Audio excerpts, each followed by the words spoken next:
Hey guys, today we're going to do a little tarp theory class. So we're going to set up about 6 different structures or so, show you just some different things you can do. We're going to be using this UST tube tarp, which is meant to be a tarp shelter and has a lot of ways it can be set up. We're also going to be using this Grand Truck hammock fly, which is a little odder shape but can still be used as a tarp setup in a lot of ways.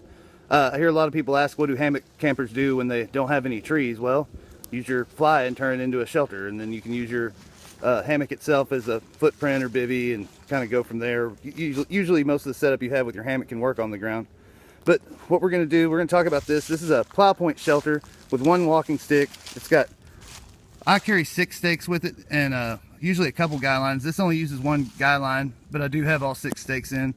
You know, you can see 1 to either corner here, one on the guy line, and then 3 more along the back edge. 1, 2, and another one here. Oh, the other one's here underneath that's holding that flap in. That just gives you a place to set stuff. If the ground's wet already, you can set your pack or shoes or whatever you want to keep dry on there. But this is a very open setup. It will protect you from sun, wind, and rain somewhat. If you set it up the wrong direction, the rain can blow in from this direction, so you kind of want to avoid that.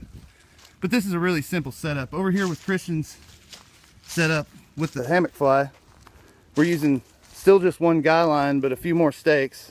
And it takes a little more knowledge of a setup. He's using 2 trekking poles in there, kind of in more of a tent tarp style or teepee style. And he'll show you here, there's plenty of room for 2 people. He can also move this flap on the side out, and that'll give you kind of another vegetable space, or just more room, say if you've got a taller sleeper that needs to fit in there. And this can also be closed off, so this shelter would be better for you know, rougher conditions, colder weather. Not going to give you quite as much ventilation as the plow point over here, but still, you know, either way works for the right conditions. So these are the first 2 we're going to do. We're going to do a couple more and show you those. We'll be right back. And here we go with 2 more. These are both really similar.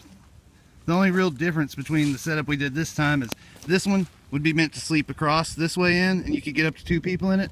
This one you could also get 2 people, but they go from, you know, head back there to your feet at the other end. This one over here is with 1, 2, 3, 4, 6 stakes. This one over here can be 6 to 8, and you could really add a couple more to either of them. Actually, one of the big things that's different with the UST tarp, you see there's like a couple tabs, and there's a lot of tabs out around the edges that you could tie things down with, but nothing in the center. One cool thing about using the hammock fly is that it has a loop, or several loops running across the ridge line that you could use to guy out if you needed to in heavier winds, or just to raise the roof up off you some because of condensation. But either of these gives you plenty of coverage from wind, rain, or sun. Plenty of shelter, plenty of room to sleep with 2 people in gear, even possibly a couple dogs. So both of these really similar shelters, 2 different completely kinds of tarps. So we'll move on and do another set here, show you those. Be right back. Alright guys, here we are with the last 2 we're going to do right now, and then we'll kind of show you some more later. But this, we'll start with the tube tarp over here. This is kind of its bread and butter setup, what it's meant to be. It's why it has the zipper that you can zip it up on the end. This was really probably a 1-person setup. You can tell it's the way they want you to set it up because their logo faces right when you do it this way. But it's a decent 1-person setup. Gives you a lot of room, gives you a lot of ventilation. 2 people could fit in it, but it would be really tight and probably uncomfortable. Again, this is a really easy setup. 6 stakes, 2 guy lines, 2 trekking poles, just 1 stake at each corner, 1 stake on the guy lines off each trekking pole, kind of hold it in place. You can see it gets blown around by wind some. That's really why I don't think it would work for 2 people, just because one of them's going to be sleeping up against the tarp if there's any wind. But like I say, that's pretty good idea what this thing's for. Over here with the hammock fly, Christian's done another kind of teepee setup. This one takes, let's see, 1, 2, 3, 4, 5, 6, about 10 stakes total in 1 trekking pole. You can see right now he has it kind of in an open setup, so you have the door open where you can catch a breeze.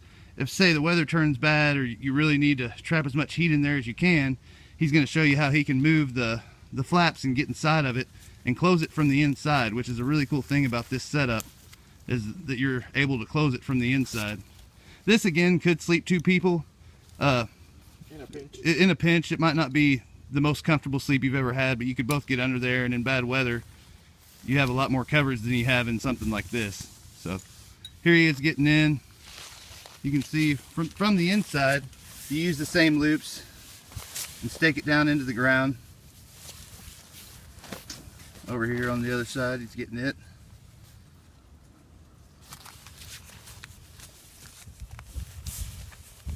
And there we go, he gets that in the ground. And that's pretty much a door now. So that whole front's covered. I'm not gonna talk for too much longer because I know how hot it is in there for him right now, but he can lay out in there. Anyway, this is probably one of my favorite tent style tarp shelters, and doing it with the hammock fly just shows you how versatile they are and how many options you could have. Also, again, it has the guy out points. The tube tarp does have one, but that's about it. But we'll go ahead and give you some more in-depth how-tos on setting up some of these shelters later, especially this one. But for now, that just gives you kind of an overview of some of the things you can do. Y'all take care. We'll see you later.